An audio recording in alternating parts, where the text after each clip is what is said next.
नमस्कार दोस्तों, वारदात क्राइम स्टोरीज यूट्यूब चैनल में मैं हैरी आप लोगों का स्वागत करता हूं। आज हम बात करेंगे एक ऐसे केस के बारे में जिसे सॉल्व करने में पुलिस को पूरे 25 साल का समय लगा। ये कहानी दिल्ली के तुगलकाबाद एक्सटेंशन एरिया की है। 4 फरवरी 1997 को तुगलकाबाद एक्सटेंशन एरिया में एक पार्टी चल रही थी जिसमें शराब, लाउड म्यूज़िक सब कुछ था। इसी पार्टी प्लेस के पास में सुनीता नाम की एक महिला अपने पति किशन लाल के साथ रहा करती थी। सुनीता अगली सुबह जब जगती है तो देखती है कि उसके पति को किसी ने चाकुओं से गूंद कर मार डाला है और उसकी लाश उसके ही आंगन में पड़ी हुई है। जब वो ये सब देखती है तो वो बेहोश हो जाती है।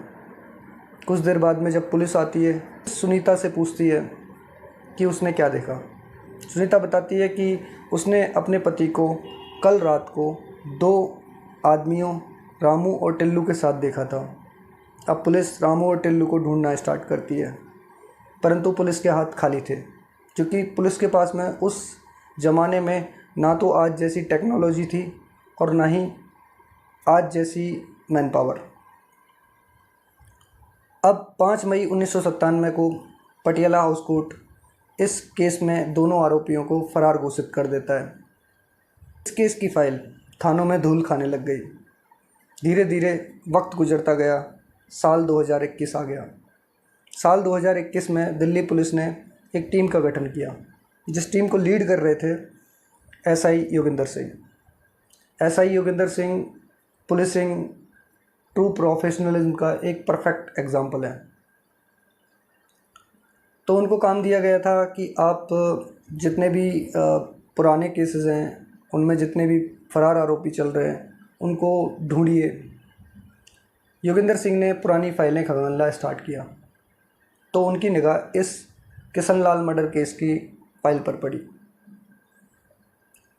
अब पुलिस के पास में इस केस में ना कोई क्लू है, ना ही कोई आई विटनेस है, और साथ के साथ जो आईओज़ इन्वेस्टिगेटिंग ऑफिसर इस केस को लीड कर रहे थे वो तक रिटायर हो चुके हैं। तो योगिंदर सिंह स्टार्ट करते हैं पीड़ित की फैमिली को ढूंढने से।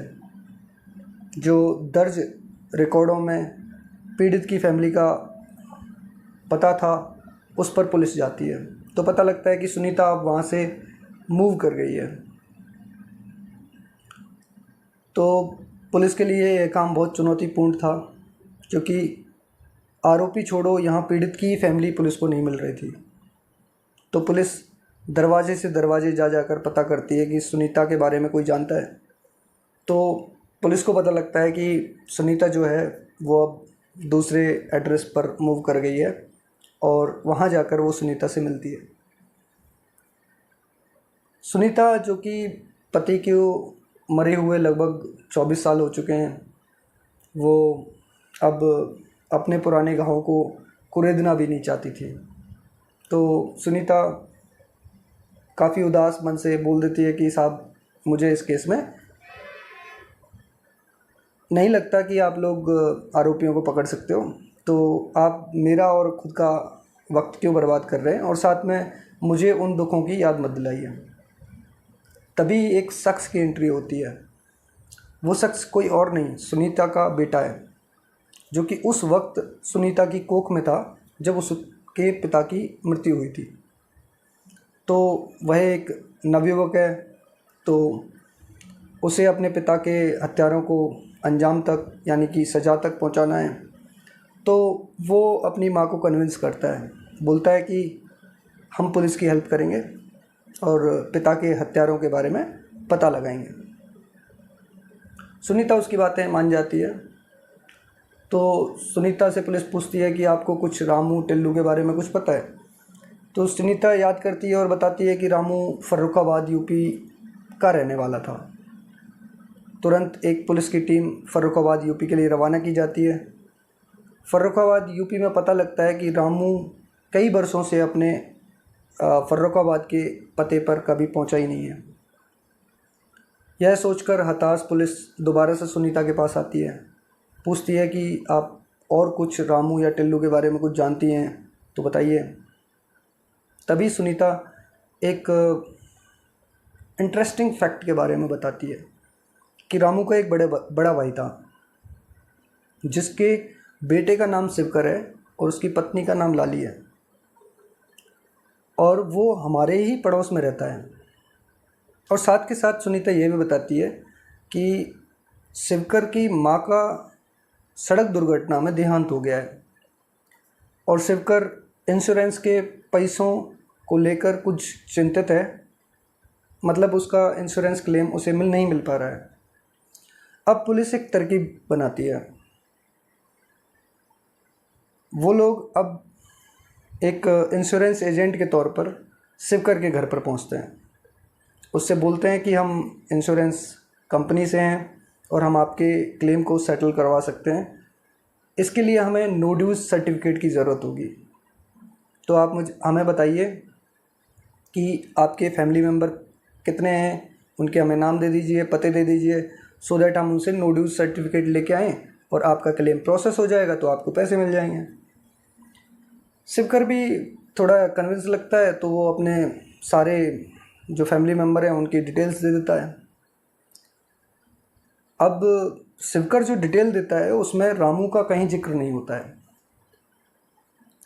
पुलिस गई रामू की पूछताछ करने के लिए थी, परंतु वो अगर जाकर डायरेक्ट उससे पूछते कि रामू का नाम तुमने नहीं दिया है तो उसे शक हो जाता। और साथ में पुलिस ये भी सोच रही थी कि जो आदमी 24 साल से घोस्ट बना हुआ है उसके बारे में हम पूछें, हो सकता है शिवकर ही उसे बता दे और वो फिर से मतलब छुप जाए, तो ये केस फिर से ठंडे बस्ते में चला जाएगा। तो पुलिस वाले वहाँ से वापस आ जाते हैं। अगले दिन वो फिर से जाते हैं, बोलते हैं कि आपका जो क्लेम है ना उसमें कुछ दिक्कत आ रही है, क्योंकि फैमिली जो डिटेल आपने दी है वो शायद मिसमैच कर रही है। तब शिवकर बताता है कि हाँ, उसके एक चाचा भी हैं जिसका नाम रामू है, और पर वो बरसों से फ़रार चल रहे हैं, तो वो तो हमने भी नहीं देखे और वो शायद ही क्लेम करने के लिए आएंगे, तो नो ड्यूज़ का तो कोई सवाल ही नहीं बनता है। तभी जो इंश्योरेंस एजेंट जो कि पुलिस वाले हैं वो बोलते हैं कि नहीं, पर फिर भी आप हमें जो भी उनके सगे संबंधी जो भी हों उनका डिटेल दीजिए, तो हम उनसे नो ड्यूज़ सर्टिफिकेट लाकर आपकी जो माँ का क्लेम है उसको प्रोसेस करा देंगे। शिवकर अब की बार रामू के बेटे जो कि आकाश है का नंबर देता है कि साहब ये आकाश का नंबर है, इससे बात कर लीजिए। तो पुलिस उस नंबर पर कॉल लगाती है, पता लगता है कि वो नंबर तो स्विच ऑफ है। अब पुलिस फिर से डेड एंड पे आ जाती है। पुलिस के सामने फिर से अब कोई सबूत ही नहीं है, अब वो ट्रैक कैसे करे। तो पुलिस इसी आकाश, क्योंकि ये 21वीं सदी है, इसमें आकाश फेसबुक जैसी सोशल मीडिया पे ना हो, ऐसा हो नहीं सकता, तो पुलिस सोशल मीडिया पे आकाश नाम से चेक करती है। तो वहाँ से उन्हें एक फेसबुक पेज का पता लगता है और उस फेसबुक पेज से उसके दोस्त के बारे में पता लगता है। तो दोस्त पुलिस को बताता है कि आकाश जो है वो इस टाइम पे कपूरथला लखनऊ में रह रहा है। वहाँ जाकर वो आकाश से मिलते हैं, तो आकाश बताता है कि वो किसी रामू को जानता ही नहीं है, बल्कि उसके पिता का नाम तो रामू है ही नहीं, उसके पिता का नाम अशोक यादव है, और वो अपने पिता से काफ़ी समय से नहीं मिला है क्योंकि उसकी अपने पिता से लड़ाई चल रही है। परंतु उसे ये पता है कि उसके पिता लखनऊ में जानकीपुरम इलाके में ऑटो रिक्शा चलाते हैं। तो पुलिस को लीड मिलना स्टार्ट होता है। अब पुलिस जानकीपुरम में ऑटो रिक्शा ड्राइवरों के पास जाती है, उनसे कहती है कि हम सेंट्रल गवर्नमेंट की तरफ से आए और आप लोगों को ई रिक्शा में जो सब्सिडी है वो दिलवाएंगे। तो धीरे धीरे जानकारी बढ़ाने पर उन्हें पता लगता है कि अशोक यादव रेलवे स्टेशन के आसपास के एरिया में ऑटो रिक्शा चलाता है। धीरे धीरे वो पता करते हैं कि अशोक यादव है कौन। तो अशोक यादव उन्हें एक ई रिक्शा वाला ही बताता है कि ये अशोक यादव है। जब अशोक यादव से वो लोग पूछताछ करते हैं तो वो बोलता है कि मैं रामू नाम के किसी शख्स को जानता ही नहीं हूँ। और तो और वो यहाँ तक कहता है कि वो कभी दिल्ली गया ही नहीं है। ये सुनकर पुलिस शॉक हो जाती है। अब पुलिस फ़र्रुखाबाद के कुछ उसके सगे संबंधियों, जो कि रामू को जानते थे, और सुनीता को बुलाते हैं पहचान के लिए। जैसे ही सुनीता को बुलाया जाता है तो जब वो उस अशोक यादव को देखती है तो चीख कर बोलती है कि हाँ साहब, यही है, यही रामू है। तो पुलिस, अब चूँकि उसकी पहचान हो चुकी थी, तो पुलिस उससे सख्ती से बात करती है। तो अशोक यादव उर्फ रामू टूट जाता है। तो यहाँ पर पुलिस को एक लीड मिलती है, और लीड क्या मतलब, गूज बम्प वाला एक आरोपी मिल जाता है। अब रामू से बाती बातों में पुलिस पता करती है कि भाई टिल्लू कहाँ है, और आपने ये किशन लाल को मारा क्यों था। तो रामू बताता है कि असल में जो टिल्लू जो है वो रामू का बहनोई लगता है, और किशन लाल को उन लोगों ने इसलिए मारा था क्योंकि टिल्लू को किशन लाल की जगह लेनी थी, जो कि दिल्ली में ही थी। ये लोग उसे कई बार कन्विंस भी कर रहे थे, पर पैसों में कुछ बात अटक रही थी, जिसकी वजह से इन लोगों ने उसे रास्ते से ही हटा दिया। तो अब पुलिस एक ऐसे आदमी को ढूंढ रही है जो कि 24 साल पहले बाबा बन चुका है, और हो सकता है कि उसने अपना नाम भी चेंज कर लिया हो, जैसे रामू ने अशोक यादव रख लिया था, और उसके लिए उसने सपोर्टिव डॉक्यूमेंट भी जुटा लिए हों।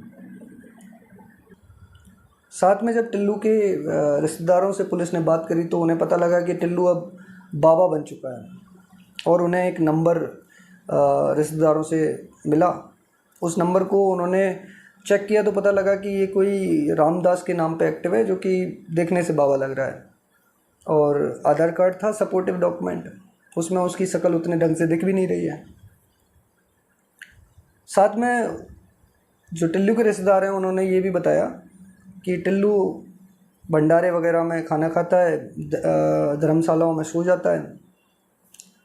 तो पुलिस ने अब ये टिल्लू की जो जांच है वो स्टार्ट करी, तो उन्हें पता लगा कि ये नंबर जो है वो ज़्यादातर ऋषिकेश हरिद्वार में ज़्यादा एक्टिव रहा है। तो वो लोग ऋषिकेश हरिद्वार के लिए निकल जाते हैं। वहाँ पर जाके पुलिस पहले खुद भंडारा खा रही है, ढूंढ रही है, उस नंबर पे कॉल कर रही है, फ़ोन स्विच ऑफ जा रहा है। तो पुलिस का एक हाथ कुछ लग नहीं रहा था। पुलिस ने सोचा क्यों ना हम खुद एक भंडारा करें, और उसमें एक एक आदमी को देखेंगे कि जो टिल्लू की आधार कार्ड वाली फ़ोटो है, यानी रामदास की जो फ़ोटो है, उससे कोई बंदा मैच कर रहा हो। परंतु वो भंडारा भी ख़त्म हो जाता है, पुलिस के हाथ कुछ नहीं लगता। पुलिस दूसरा भंडारा कराती है, दूसरे भंडारे में भी पुलिस के हाथ कुछ नहीं लगता। तीसरे भंडारे में पुलिस को टिल्लू मिल जाता है। जैसे ही टिल्लू मिलता है तो पुलिस पूछती है, तो टिल्लू बताता है कि उसका नाम रामदास है, वो टिल्लू को किसी को जानता ही नहीं है, और वो तो जन्म से बाबा है। तो अब ऐसे केस में तुरंत दिल्ली पुलिस सुनीता को कॉल करती है, उसे बुलाती है। जैसे ही सुनीता को टिल्लू को दिखाया जाता है तो सुनीता टिल्लू को आसानी से पहचान लेती है, और इस तरीके से 25 साल पुराना केस एक क्लोज़र पे आता है। दोनों आरोपी मिल जाते हैं। कहा जाता है ना कि अगर आपने कुछ बुरा किया है तो उसका जो फल है वो आपको इसी जन्म में भुगतना होगा। तो ये वाली कहानी कहीं इस वाले केस में सटीक भी बैठती है।